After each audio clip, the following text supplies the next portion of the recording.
पहली चीज है, बाकी सब आपने पढ़ा हुआ होगा, काफ़ी विश्लेषण हो चुका है, अखबारों में है। हमने जो है 7 तारीख को जो टेररिस्ट टारगेट्स 9 चुने थे, उनको हमने रात के 1 बजे लेकर के 1:30 बजे के बीच में स्ट्राइक किया। आपको पता है इसके पहले बालाकोट के ऑपरेशन हुए थे, और बालाकोट के ऑपरेशन हम कहते रह गए कि ये हमने मारे हैं, सक्सेसफुल हैं, लेकिन एविडेंस या इस तरह की सैटेलाइट इमेजरी या फोटोग्राफ नहीं थे। लेकिन अब जो हम कर रहे थे, रात के 1:30 बजे क्यों किया हमने? 1 बजे, वो तो सबसे अंधेरा होता है, सबसे मुश्किल होगा सैटेलाइट इमेजरी लेना, उसकी फोटोग्राफ लेना, एविडेंस कलेक्ट करना। फिर भी हमने रात के 1 या 1:30 बजे किया। ऐसा क्यों था? ऐसा 2 कारणों से था। एक तो हमें अपनी क्षमताओं के, अपनी कैपेबिलिटीज़ के ऊपर भरोसा था कि रात में भी करेंगे तो रात में भी उसकी इमेजरी ले सकते हैं। और दूसरा इंपॉर्टेंट चीज़ ये थी कि हम लोग सिविलियन कैजुअलिटीज़ जो है अवॉइड करना चाहते थे। सबसे बेहतर समय होता 5:30-6 बजे का टाइम, जबकि उजाला होना शुरू हो जाता है।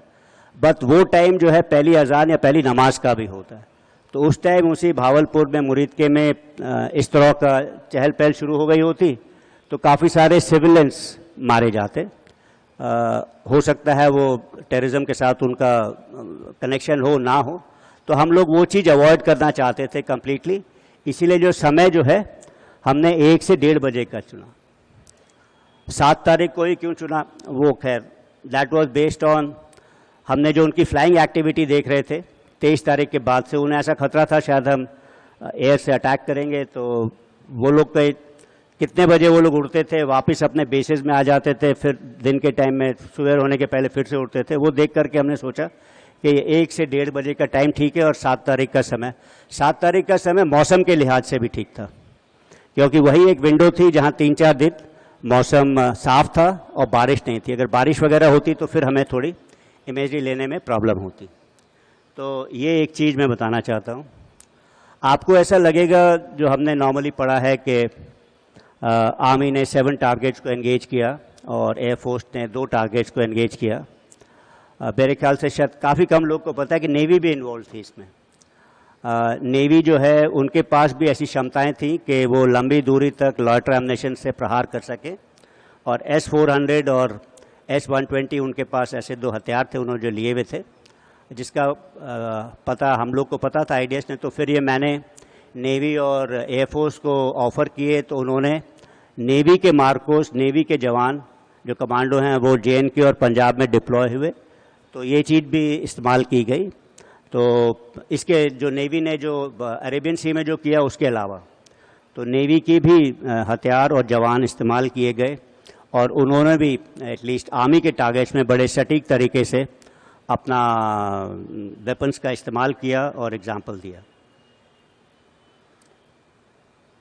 तीसरी चीज़ जो है मैं ये बताना चाहता था कि जब उड़ी का हमला हुआ था तो हम लोग ज़मीनी रास्ते से गए थे, और जब बालाकोट का हुआ था तो एयरफोर्स के लार्ज स्ट्राइक पैकेज, करीब 50 हवाई जहाज, डिसेप्शन के लिए 50 का स्ट्राइक पैकेज गया था।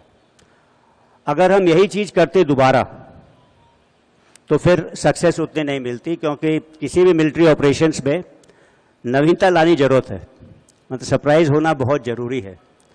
अगर ये नहीं होगा, और ये कठिन भी है, हर एक रणनीति जो है नई होनी चाहिए हर एक बार आपकी। तो इस बार हम लोग ने सोचा था कि लॉयटर एम्युनिशन और ड्रोन्स का इस्तेमाल ज़्यादा किया जाएगा। ये क्षमता जो है हमने आखिर एक्वायर करनी शुरू की थी अज़रबैजान और आर्मेनिया की लड़ाई के बाद में।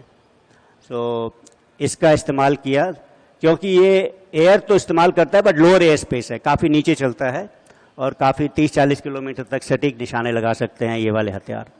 और हमें पता था कि पाकिस्तान के पास इस तरह की क्षमता नहीं है जो इस तरह को जैम कर पाएँ या उसको डाउन कर पाएँ, तो हम लोग ने बाकी प्लानिंग के साथ में इनका इस्तेमाल किया।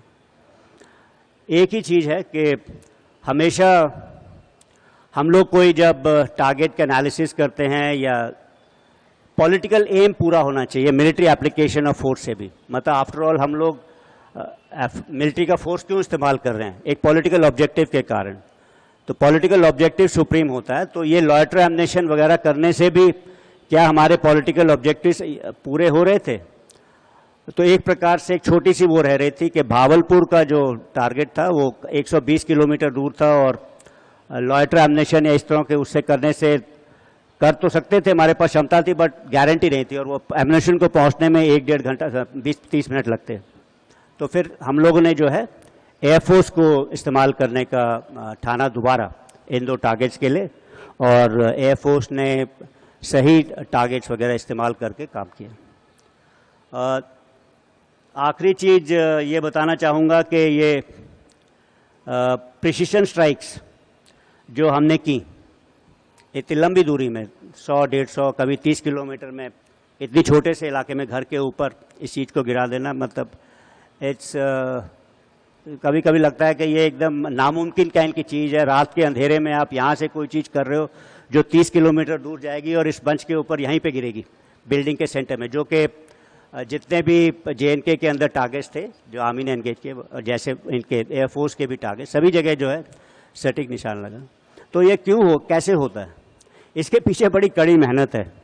तो मतलब ये ज्योग्राफी है इसमें बड़ी सारी, जो स्पेशल स्टडीज़ हैं इसमें जो है कितनी एलिवेशन है टारगेट का, कितनी ऊंचाई है, कितनी दूरी है, कितना एंगल है, कहाँ से जाएगा, एक पूरी साइंस है मेंसुरेशन कैलकुलेशन की, काफ़ी कैलकुलेशन होती है, रिकॉग्निशंस होती है, उसके बाद जब आप ये कर पाते हो तब इस तरह की एक्यूरेसी आपको मिलती है। तो ये ऐसा नहीं है कि आपने यहाँ से बटन दबाया तो मिसाइल गई और वहाँ गिर गया, ना, ऐसा नहीं है।